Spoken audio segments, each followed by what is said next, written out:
자, 오늘은 본문 말씀으로 자기를 부인하고 자기 십자가를 지고라는 제목으로 하나님 말씀 전하도록 하겠습니다. 여자의 일생의 주인공이 이제 잔느인데, 잔느는 꿈과 기대 속에서 어린 시절을 보냅니다. 비록 그녀의 아버지가 험한 세상을 고려해서 잔느가 어린 시절을 수녀원에서 보내게 했지만, 잔느는 항상 이 수녀원 담 너머에 있는 세상에 대한 꿈과 환상과 기대가 늘 있었습니다. 어느덧 성장한 잔느는 집으로 돌아와 새로운 삶을 살게 되었습니다. 그녀의 새로운 삶에는 자유가 있었습니다. 더 이상 수녀원의 그 규칙적인 삶을 살지 않아도 괜찮았습니다. 또 그녀의 삶에는 사랑이 있었습니다. 더 이상 환상 속의 그대가 아니라 실제로 줄리앙이라는 멋진 남자를 만나서 연애를 하고 사랑을 하고 결혼을 하게 되었습니다. 잔느는 그 결혼이 그녀에게 완전한 행복을 가져다 주리라 믿어 의심치 않았습니다. 그러나 잔느는 줄리앙이 자신의 하인을 범하고 그 하인이 남편의 아이를 낳는 것을 두 눈으로 보게 됩니다. 그 여자 하인은 잔느가 어릴 때부터 함께 자란 친구요, 자매요, 가족이나 다름없는 사람이었습니다. 잔느는 크게 실망합니다. 그리고 줄리앙을 떠나려 합니다. 하지만 주변에서 말리죠. 잔느, 너무 분노하지 마라. 이 세상에 자신의 하인을 범하지 않은 귀족들이 어디 있더냐? 아이를 가지지 않은 여자 하인들이 있더냐? 이 세상이 그렇다. 그러니 너도 너의 남편을 용서해라.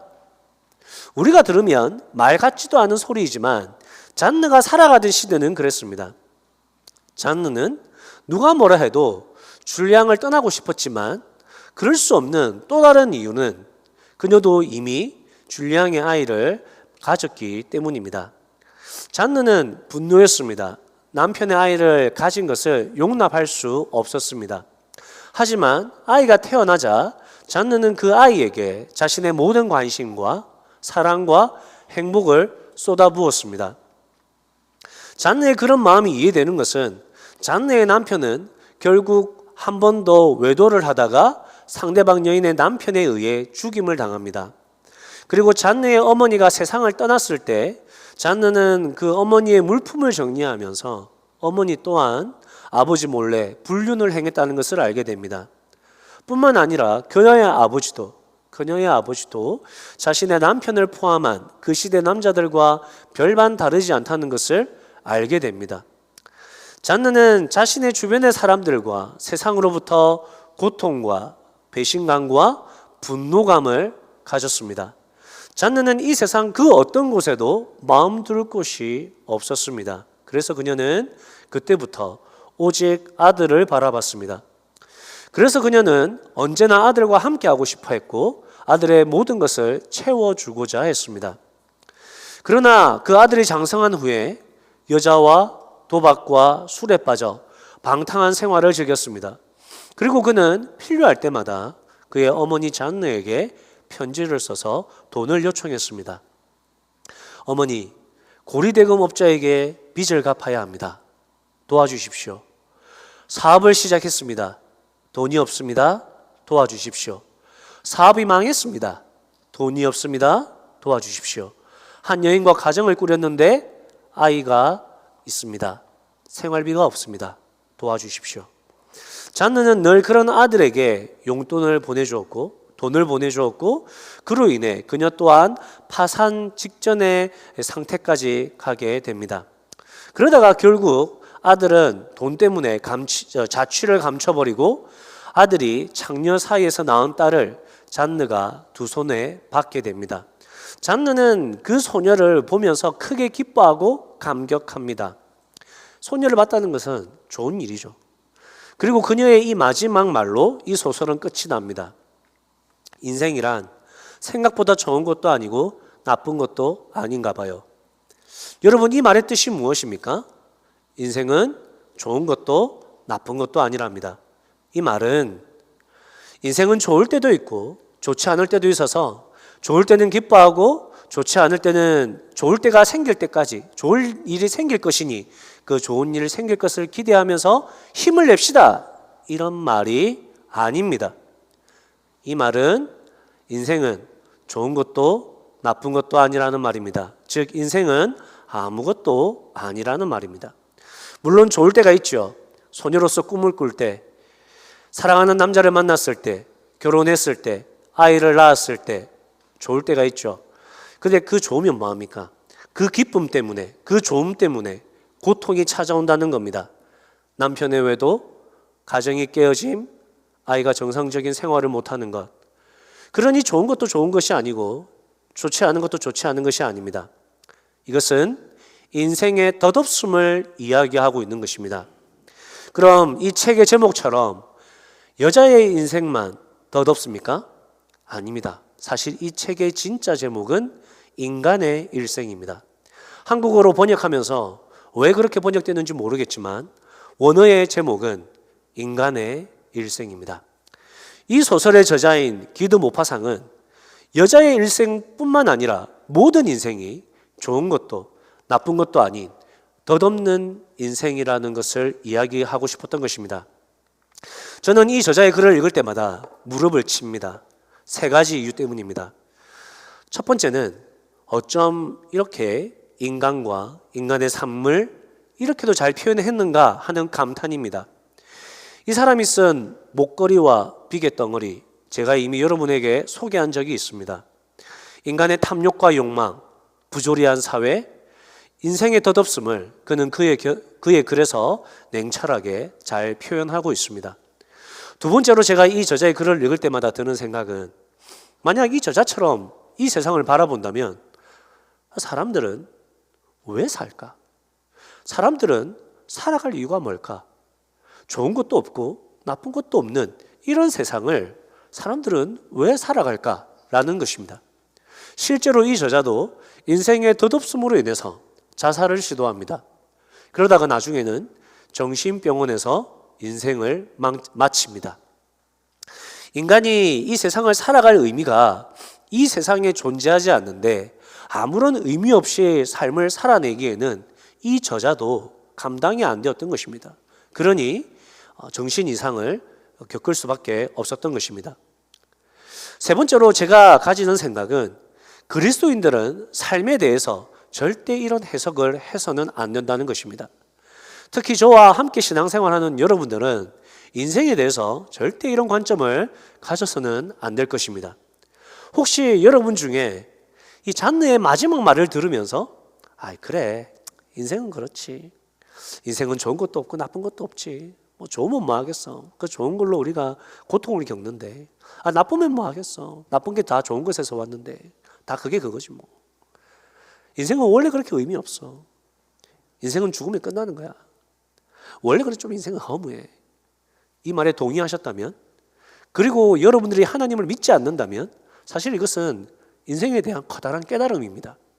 하지만 당신이 그리스도인인데, 당신이 예수님을 영접하고 하나님의 자녀가 된 사람인데 인생의 덧없음에 동의하고 인생의 허무함을 전하며 살아간다면 우리는 다시 한 번 더 하나님 앞에 서서 회개해야 할 것입니다.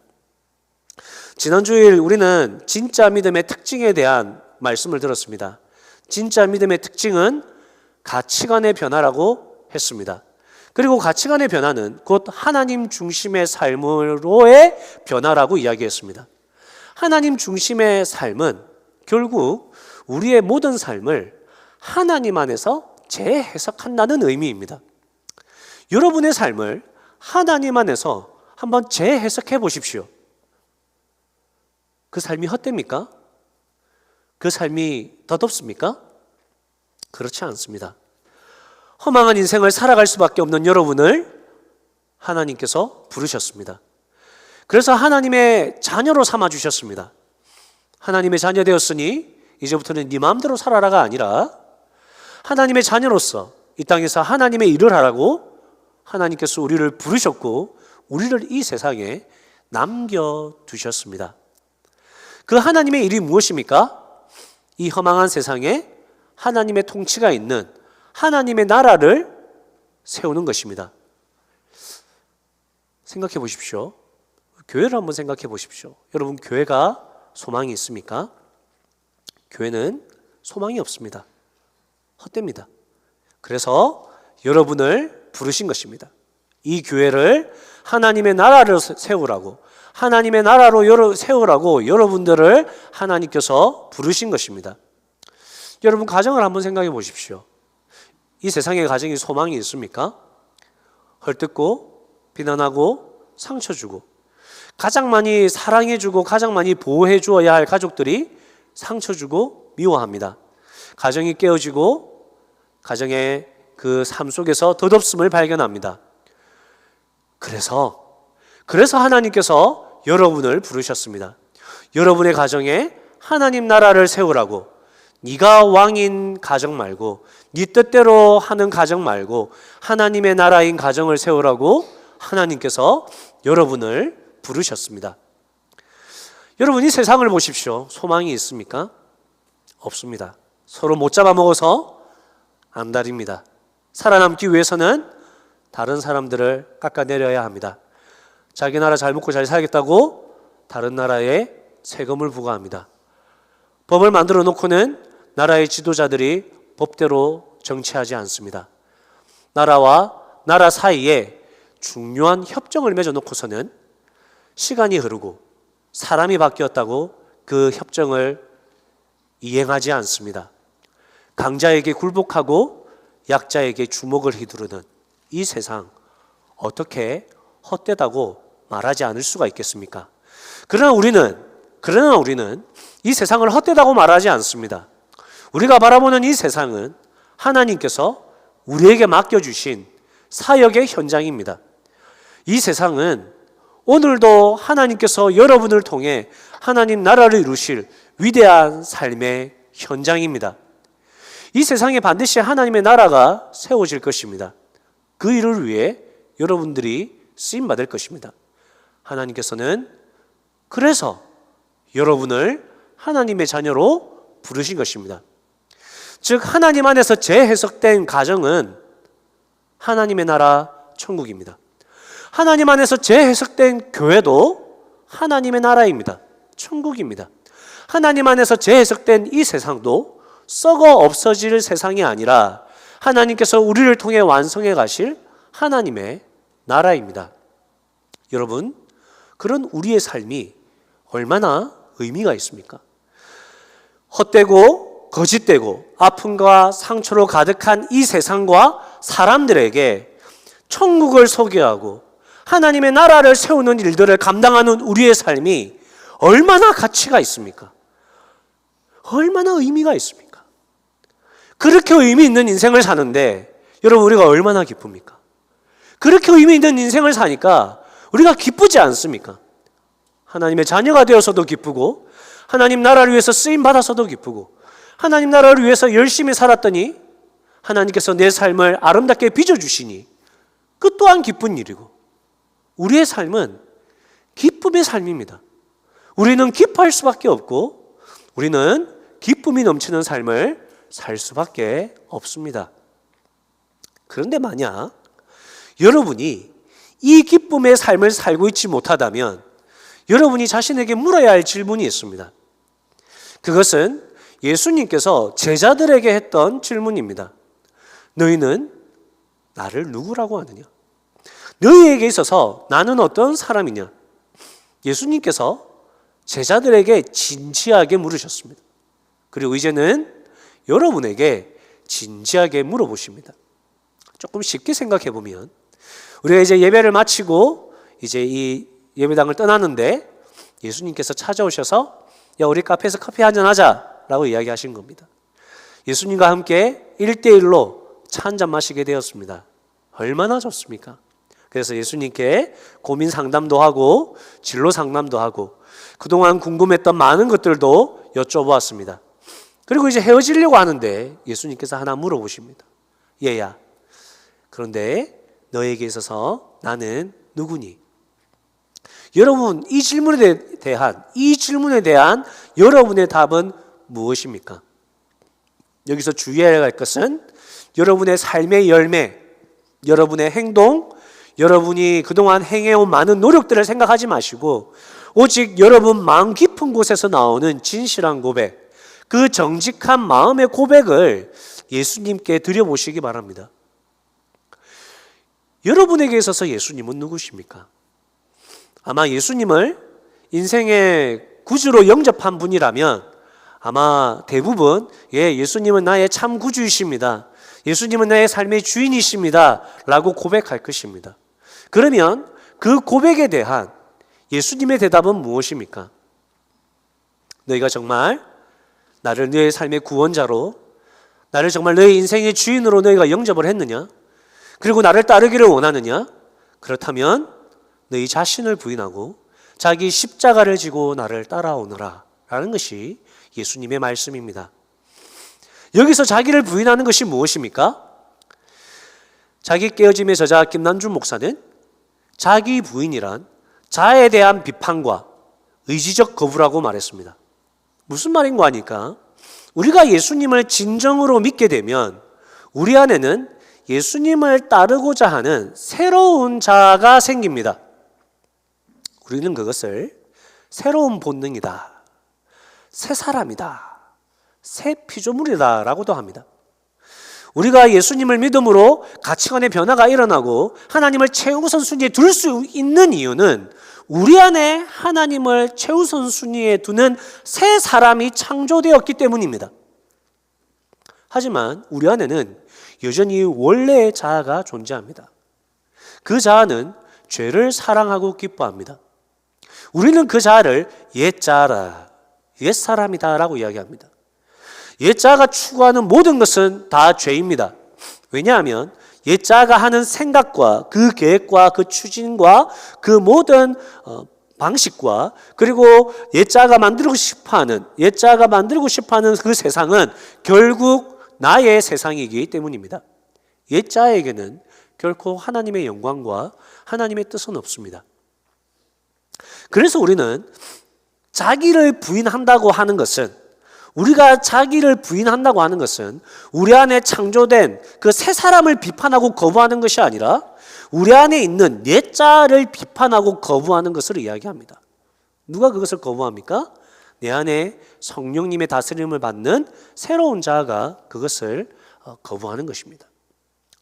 얼마 전에 제가 아는 어떤 분이 빚을 내서라도 어떤 회사에 주식을 투자하려고 했습니다. 그분이 뉴스를 통해서 세상이 돌아가는 것을 보고 또 투자하려는 회사의 회장이 회사를 경영하는 것을 보고 앞으로 정말 잘 될 회사라고 판단했던 모양입니다. 그리고 마침 주가도 떨어져서 거기에 몰빵을 해야겠다 이렇게 생각을 했습니다. 그리고 얼마 안 돼서 투자는 하지 않았는데 이분의 마음에 영적인 찔림이 있었다고 이야기했습니다. 먼저는 하나님께 엽죽지 않은 것에 대한 영적인 찔림이었습니다. 어떤 일이든 무슨 일이든 그리스도인은 하나님께 엽죽고 하는 것입니다. 하나님께 엽죽고 하는 것이 옳은 것인데 이 성도님은 하나님께 엽죽지 않고 사실 돈에 눈이 멀어서 투자를 하려 했던 것에 대한 찔림을 받았습니다. 두 번째로 이분은 마치 도박하듯이 투자하려 했던 것에 대한 찔림이 있었습니다. 사람들이 주식을 구매한다는 것은 보통 그 회사의 가치와 방향성과 그리고 사회 기여도를 보면서 함께 아름다운 세상을 만들어가기 위해서 투자하는 것인데 한 번에 많은 돈을 벌 수 있다는 생각에 도박하듯 투자하려 했던 그런 자신의 삶에 대한 생각에 대한 찔림이 있었다고 고백을 했습니다. 세 번째로 그는 하나님을 신뢰하지 못하고 돈 때문에 불안해하는 자신을 보면서 찔렸다고 했습니다. 하나님께서 이분에게 가르쳐 주신 이분의 진짜 마음은 하나님 없는 세상은 살 수 있어도 돈이 없는 세상은 못 산다라는 것입니다. 돈에 대한 우상 숭배의 마음을 하나님이 가르쳐 주신 것입니다. 그것이 그분의 옛 자아가 받은 찔림이었습니다. 그러면 어떻게 해야 됩니까? 돈을 우상 숭배하며 미친 듯이 질주하는 옛 자아를 비판하고 의지적으로 멈추고 주식 앱을 지운다든지 투자를 멈춘다든지 의지적으로 하나님께 엎드려 기도하면서 다시 한번 하나님의 뜻을 구해야 하는 것입니다. 그 잘난 나의 지식과 판단과 비전을 내려놓고 나를 향한 하나님의 꿈과 하나님의 판단과 하나님의 생각을 품어야 하는 것입니다. 우리는 이것을 자기 십자가를 진다고 표현합니다. 자기 십자가는 하나님께서 하나님의 나라를 이 세상에 세우기 위해서 나에게 맡겨주신 사명입니다. 사명. 그 사명은 옛자에게는 없습니다. 옛자는 자기 십자가를 생각하지 않습니다. 오직 세상에서 나의 입장만 생각할 뿐입니다. 그러나 그런 옛자를 부인하는 하나님의 사람은 자기 십자가를 집니다.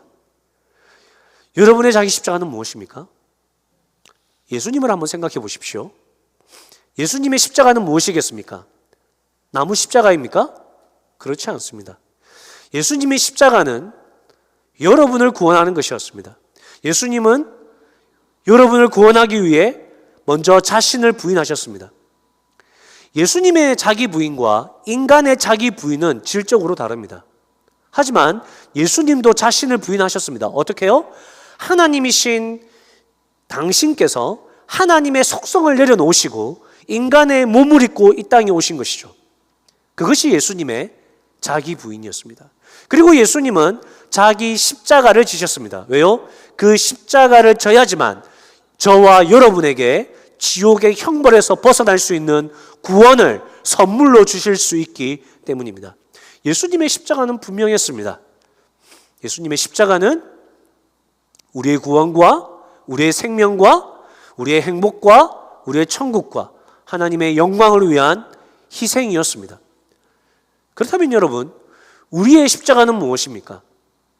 우리의 십자가는 하나님께서 우리에게 맡겨주신 VIP를 전도하기 위해서 베푸는 헌신과 섬김, 우리에게 맡겨주신 목원들과 사람들에게 예수님을 전하는 것, 그리고 하나님의 나라를 이 땅에 세우기 위해서 하나님께서 우리에게 특별히 맡겨주신 일들, 믿음의 가정을 세우고 아름다운 목장을 세우고 정치, 경제, 사회, 문화, 스포츠, 예술 각 분야에서 하나님이 나에게 맡겨준 그 영역에서 하나님의 통치를 나타내기 위해 내가 헌신하는 것, 그것이 여러분이 져야 할 십자가입니다.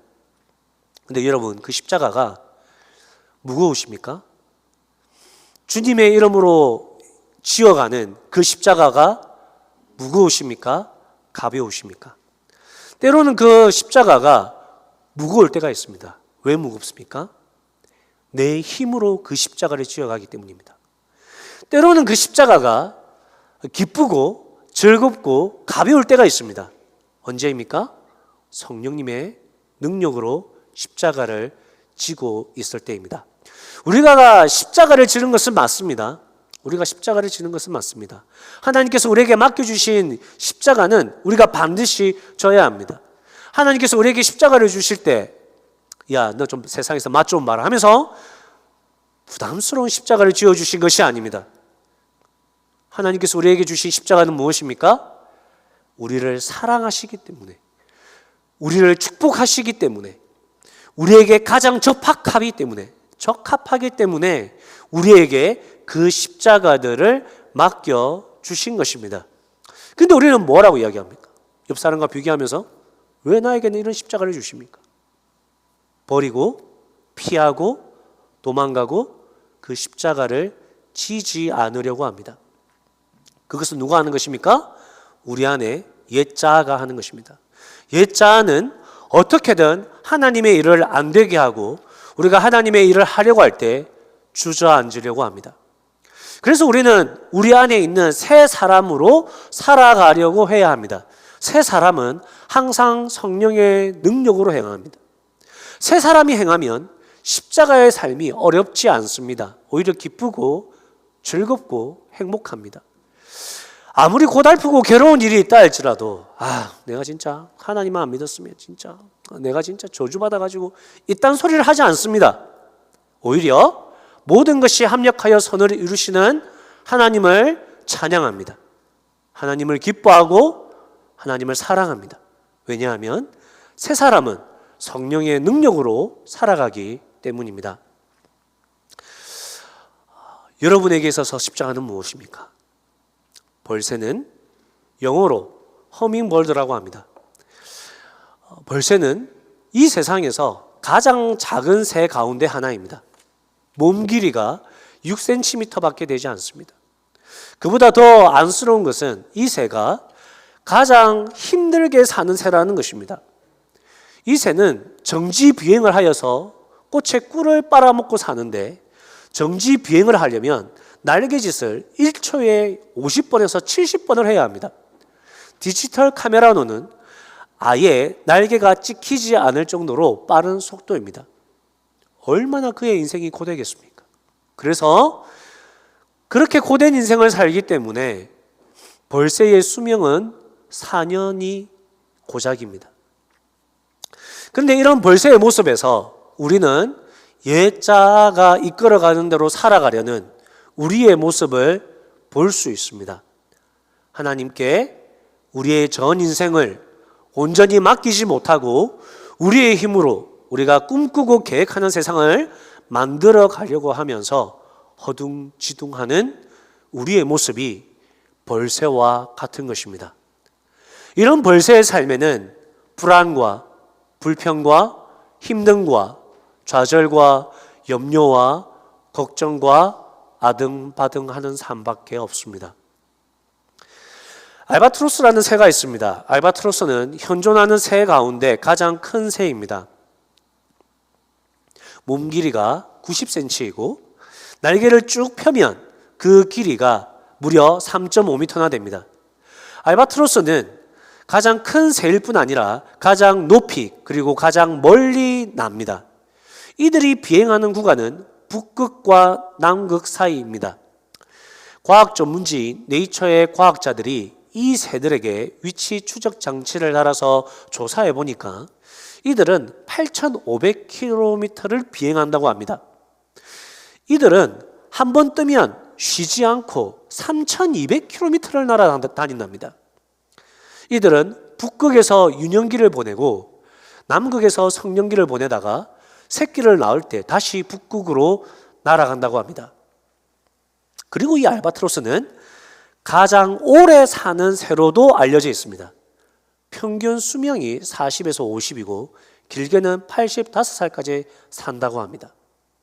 여러분, 알바트로스는 어떻게 해서 이렇게 가장 높이, 가장 멀리, 가장 오래, 그리고 가장 오래 사는 새가 될 수 있었을까요?